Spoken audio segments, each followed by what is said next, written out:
South ఇండియాలోనే biggest sorry store మన Varahi silks మన విజయవాడ ఎంజీ రోడ్లో ప్రారంభం. నమస్తే. మరి కొద్ది క్షణాల్లో బొమ్మ పడుతుంది, బాలయ్య బాబు అఖండ 2 పడుతుంది అనే లోపే షాక్ కలిగింది. అటు ప్రేక్షకులకు కావచ్చు, డిస్ట్రిబ్యూటర్లకి, ఎగ్జిబ్యూటర్లకి ఇది పెద్ద దెబ్బ అని చెప్పవచ్చు. సో దీనికి సంబంధించి అసలు ఏం జరిగింది అనేది తెలుసుకునే ప్రయత్నం చేద్దాం. నాతో పాటు ప్రముఖ ప్రొడ్యూసర్ నటి కుమార్ ఉన్నారు. సో మాట్లాడించే ప్రయత్నం. అసలు ఏం జరిగింది సార్? అసలు ఏంటి, ఎందుకు ఆగిపోవాల్సి వచ్చింది? అసలు ఆగిపోవాల్సి వచ్చింది ఎందుకంటే ఎవరు కానీ, ఫ్యాన్స్ కానీ, ఎగ్జిబ్యూటర్లు కానీ, డిస్ట్రిబ్యూటర్లు కానీ, ఎవరు కానీ ఈ సినిమా ఆగుతుందని కళలో కూడా ఊహించలేదు. కళలో కూడా ఈ స్టిల్ ఇప్పటికీ షాక్లో ఉన్నాం. అది ఆల్ ఆఫ్ ది సడన్ మొత్తం సినిమా అంతా అయిపోయింది. మంచి బిజినెస్ అయ్యింది. డాకు మహారాజ్ కంటే డబుల్ బిజినెస్ అయింది. బాలయ్య బాబు చరిత్రలో చాలా బిగ్గెస్ట్ హిట్ అవుతుంది, పెద్ద బిజినెస్ అయింది. అందరూ డిస్ట్రిబ్యూటర్లు బాగా కొన్నారు, లాభంలో ఉంది, టేబుల్ ప్రాఫిట్లో ఉంది. ఎక్కడ ఏ కోసాన ఈ సినిమా రిలీజ్ ఆగడానికి అవకాశాలు లేవు. సడన్గా వాళ్ళు 5:30కి మొత్తం బయట పెట్టారు. 5:30కి హీరోస్ ఇంటర్నేషనల్ ఉదయం 11 గంటలకు వచ్చింది. స్టే వస్తే ఆయన వాళ్ళు ఏమన్నారు, కాదండి ఈ ఆటోమేటిక్గా మేము +14+ వాళ్ళు 14 రీల్స్, ఇది మాకు సంబంధం లేదు అన్నారు. ఓకే, కొంతమంది ఓకే నమ్మారు. అది మీకు ఇబ్బందే రాదు, మీరు వదిలేయండి, ముందు డబ్బులు వేసేయండి. డబ్బులు అందరూ వేసేసారు, ఇంక్లూడింగ్ నేను కూడా. ఓకే, అంతా అయిపోయిన తర్వాత సాయంత్రం 5:30 రివీల్ చేశారు. మేము కొన్ని మా చేతుల్లో ఉండవు కనుక దయచేసి క్షమించండి, మా ప్రీమియర్ షోస్ ఉండవు, ఓవర్సేస్ యథావిధిగా పడతాయి. ఒక అభిమాని ఆ సినిమా స్టార్టింగ్ పూజప్పుడు మా హీరో ఎలాగుంటాడు, ఏ విధంగా యాక్ట్ చేస్తాడు, అసలు ఈశ్వరుడు పూనకాలు ఏ విధంగా ఉంటాయి, ఒక త్రిశూలం పట్టుకొని ఏ తాండవిస్తాడు, మా హీరో ఏ విధంగా రేంజ్లో చూడాలి అని ఆ కళలకని లైన్ కట్టి టికెట్ తీసి ఆ టికెట్ని సినిమా లేదు అంటే ఆ కన్నీళ్ళు చూస్తే ఆ టికెట్ రిటర్న్ తీసుకుంటూ మా హీరో సినిమా ఎందుకు ఆగింది అని ఒక షాక్లో కన్నీళ్ళు పెట్టుకుంటూ రాత్రి 3 దాకా థియేటర్ల దగ్గరే ఉన్నారు.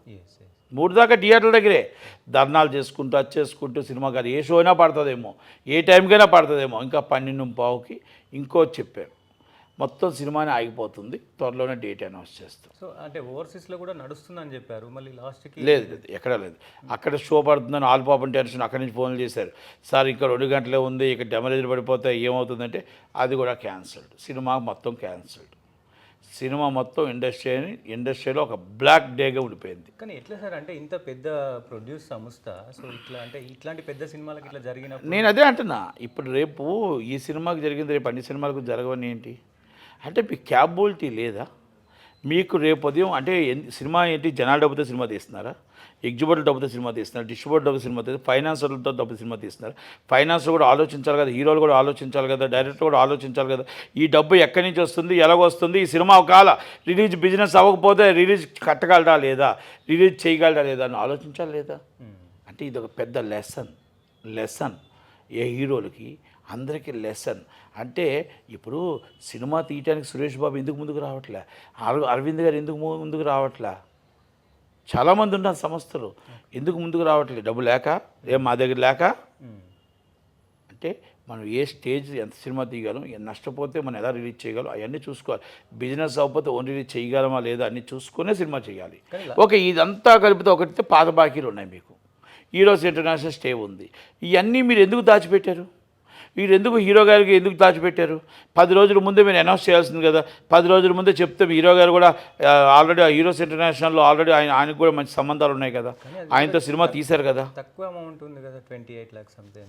నేను 20 సినిమా థియేటర్ టేబుల్ ప్రాఫిట్ ఏంటి 80 కోట్లు డెఫిసిట్ అంటున్నారు, 60 కోట్లు డెఫిసిట్ అంటున్నారు. అసలు ఏటా అర్థం కావట్లేదు. 200 కోట్లు బిజినెస్ అయ్యింది, 100 కోట్లు ఆల్రెడీ ఆయన అకౌంట్లోకి వెళ్ళాయి.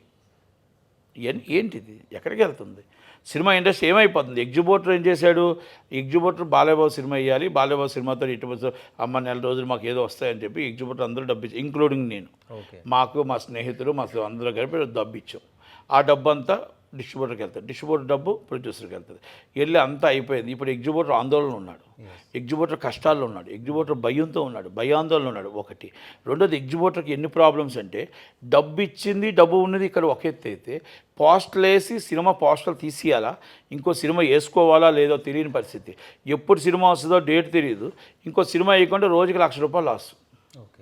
రోజుకి ₹1,00,000 రెంట్ రాస్, రోజుకి 50,000 రెంట్ రాస్, రోజుకి ₹30,000 రెంట్ లాస్.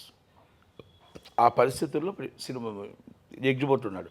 ఎగ్జిబిటర్కి మీరు ఆ డబ్బు తీసుకున్నారు కదా, ఎందుకు తీసుకున్న డబ్బు మీరు వడ్డీకి ఇవ్వలే, మీకు అప్పు ఇవ్వలే. ఆ డబ్బు మీరు December 5 సినిమా ఇస్తానంటే మీకు డబ్బు ఇచ్చారు. మీరు అగ్రిమెంట్ ఫెయిల్ అయిన తర్వాత ఏం చేయాలి? డబ్బు రిటర్న్ ఇవ్వాలి. డబ్బు రిటర్న్ ఇవ్వాలి కదా. ఆ అగ్రిమెంట్ ఫెయిల్ అయిన తర్వాత ఎందుకు డబ్బు ఇవ్వట్లేదు మీరు? మీరు సినిమా డేట్ అనౌన్స్ చేయలేనప్పుడు ఆ డబ్బు మీ దగ్గర 100 కోట్ల పైన మీ దగ్గర ఎలా ఉంచుకుంటారు? ఆ డబ్బు రిటర్న్ పంపించాల్సిన బాధ్యత మీద ఫైనాన్సర్లకు ఇచ్చే రైట్ మీకు ఎక్కడ ఉంది? ఫైనాన్సర్ కూడా క్లియరెన్స్ ఇస్తే డబ్బు ఇవ్వాలి, సబ్జెక్ట్ టు కండిషన్. కానీ గతంలో అంటే కొన్ని సినిమాలు ఆగిపోయినప్పుడు హీరోలు కొంచెం ముందడుగు వేసి అమౌంట్ని సెటిల్ చేయడం చూసినాం. మరి బాలకృష్ణ గారు కావచ్చు, బోయపాటి కావచ్చు, ఏంటి ఎవరిష్టం వాళ్ళది, ఎవరిష్టం వాళ్ళది. నేనేమంటున్నాను, రిక్వెస్ట్ చేసిన బోయపాటి గారిని, బాలయ్యబాబుని ఎంటర్ అయ్యి సినిమా పెద్ద మనుషులు చేయలేకపోయారు. పెద్ద మనుషులుగా అంత లేదు. పెద్ద మనుషులు 3 రోజులు బట్టి వాళ్ళ వల్ల కాలే, దిల్ రాజు గారు వాళ్ళ కాలా.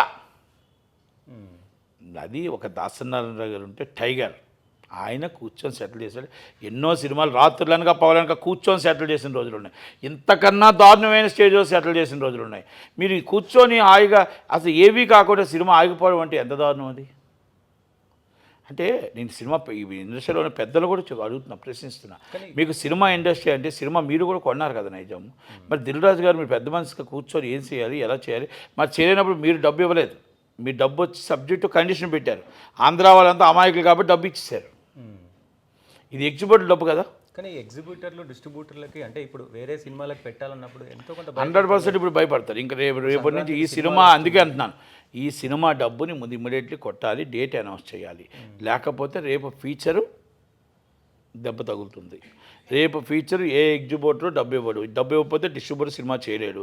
డిస్ట్రిబ్యూటర్ సినిమా చేయలేకపోతే నిర్మాత సినిమా రిలీజ్ చేయలేడు. ఇది మనం అర్థం చేసుకోవాలి. ఇండస్ట్రీకి తీవ్ర నష్టం వస్తుంది. కాబట్టి బాలయ్య బాబు అభిమానులు, బాలయ్య బాబు అభిమానులు థియేటర్లుగానే ఉంటున్నారు. పాప మన సినిమా ఏ షోకైనా వస్తుంది, ఏ షోకి దానికి క్లారిటీ ఇవ్వాలి. ఏ షోకి వస్తుంది, ఏ డేకి వస్తుందో క్లారిటీ ఇవ్వకపోతే పాప రోజుకి షో వస్తుందా, షో వస్తుందని అడుగుతూ ఉన్నారు. కనుక దయచేసి ఇది కూడా మీరు క్లారిటీ ఇవ్వాల్సిన బాధ్యత ఉంది. మీరు క్లారిటీ ఇవ్వకపోతే అభిమానులు అలాగ ఇబ్బంది పడుతున్నారు. ఏమవుతుంది? అభిమానులు ఇప్పుడు హైదరాబాద్ వస్తే ఏమవుతుంది? 14 అంటున్నారు, 25 అంటున్నారు. కాదండి, అభిమానులు అందరూ హైదరాబాద్ వస్తే ఏమవుతుంది? ఒకసారి అర్థం చేసుకోండి. అర్థం చేసుకోవాలి కదా. మీరు డైరెక్ట్గా అభిమానులకు క్లారిటీ ఇవ్వండి. బాబు 12కి వస్తుంది, లేకపోతే 24కి వస్తుంది, లేకపోతే వచ్చే సంవత్సరం వస్తుంది, వచ్చే సంవత్సరం వస్తుంది. ఇది ప్రాబ్లము, ఏమనుకోవద్దు. ఇగో ఎగ్జిబిటర్ డబ్బులు వాపస్ వేసేస్తున్నాం. Is the clarity. మీరు అది ఇమ్మని అడుగుతున్నాం, మనం దీంట్లో అది ఇమ్మనే చెప్తున్నాం. దీంట్లో మన ఇండస్ట్రీలో కూడా కావాలనే కుట్ర చేశారు, ఏదో సమ్ హీరోల పేర్లు బయటకు వస్తుంది. అవన్నీ పట్టించుకోకూడదు అండి, అవన్నీ కుట్రేం కాదు. ఇది ఓన్లీ జస్ట్ కమ్యూనికేషన్ గ్యాప్లో నిర్మాత అసమర్థత, దానివల్ల జరిగిందే తప్ప వేరేది ఏమీ కాదు. ఈ సినిమాని రిలీజ్ అవ్వాలని కోరుకుందాం. బాలయ్యబాబు సినిమా పెద్ద హిట్, ఇది హిట్ సినిమా, పెద్ద హిట్ సినిమా మనం ఈ సంవత్సరంలో చూడాలని కోరుకుందాం. ఈ హిట్ సినిమా మన 12 దగ్గరకు రావాలి, లేకపోతే 12 దగ్గర రిలీజ్ అవ్వాలని కోరుకుందాం, లేకపోతే 24 రిలీజ్ అవ్వాలని కోరుకుందాం. అది కొంచెం క్లారిటీ ఇవ్వమని కోరుకుందాం. పెద్ద మనుషులు అందరూ కూడా బాలయ్యబాబు గారు, బోయపాటి గారు ఎంటర్ అయ్యి సినిమా తీయడమే కాదు, సినిమా రిలీజ్ చేసి అభిమానుల కళ్ళల్లో ఆనందం చూద్దాం. అలాగే ఎగ్జిబిటర్లకు అందరికీ కూడా మనం ఒక క్లారిటీ ఇద్దామని ఇమ్మని రిక్వెస్ట్ చేస్తున్నాను. Thank you. చిన్న సినిమాలు కూడా ఇప్పుడు రిలీజ్కి ఉంటాయి కదా సార్. ఇప్పుడు ఈ సినిమా ఈ వారంలో అయితే నెక్స్ట్ వీక్ చిన్న సినిమాలు రిలీజ్ చేసుకుంటారు. ఇది అది ఇప్పుడు ఎప్పుడు డేట్ అనేది అవన్నీ మార్చుకోవచ్చు అండి, తర్వాత విషయాలు అంతా. దీనికి ఆ సినిమాకి తేడా ఉండదు. మొత్తం బోల్ థియేటర్లు ఉన్నాయి, ఆ థియేటర్కి థియేటర్. గతంలో అంటే ఇట్లా ఆగిపోయిన ఉన్నాయా సార్? అంటే ఎక్కువ ఇంత డేట్ ఇంకొక గంటలో పడుతుంది బొమ్మ అనేలోపు ఆగిపోయిన ఘటనలు ఉన్నాయి. అంటే 2000 సంవత్సరం కంటే ముందు ఉన్నాయి. ఓకే. కానీ అది అందుకంటాను కదా, దాసనారాయణ గారు అందరూ కూర్చొని సెటిల్మెంట్ చేసి సినిమాని ఒకరోజు ఆగిన రోజులు ఉన్నాయి, 2 రోజులు ఆగిన రోజులు ఉన్నాయి. కానీ ఇలాగా మొత్తం టోటల్గా పోస్ట్ పోన్ అయ్యారు సినిమాలు. 1-2 సినిమాలు మాత్రం పోస్ట్ పోన్ అయ్యాయి అంతే. సో ముఖ్యంగా అంటే ఈ గ్యాప్ ఎందుకు వచ్చింది అనుకో సార్, ఈ కమ్యూనికేషన్ గ్యాప్? పోలీసులు అది మన పేరు అది ప్రొడ్యూసర్స్ తప్పది. ప్రొడ్యూసర్స్ తప్పు వల్ల జరిగింది ఇది అంతే. ప్రొడ్యూసర్ ప్లానింగ్ లేదు. ప్రొడ్యూసర్ పాత బకాయిలు ఉన్నాయి. పాత బకాయిలు దీని మీద పడడం వల్ల టేబుల్ ప్రాఫిట్ వచ్చిన డబ్బు ఏమైందో ఏంటి అనేది పెద్దలు నిర్ణయించాలా, దాని ప్రకారం చేయాలి. మీ డిమాండ్స్ ఏంటి సార్? డిమాండ్స్ ఎగ్జిబిటర్స్గా అంటే మీరు ఇండస్ట్రీకి ఏం చెప్పదలుచుకున్నారు? ఏం చెప్పాలి, మేము ఏమంటున్నాం, సినిమా అభిమానులకి క్లారిటీ ఇవ్వాలా, సినిమా రిలీజ్ డేట్ అనౌన్స్ చేయాలా, ఎగ్జిబిటర్ డబ్బులు వాపస్ ఇవ్వాలా, అంతే. Thank you.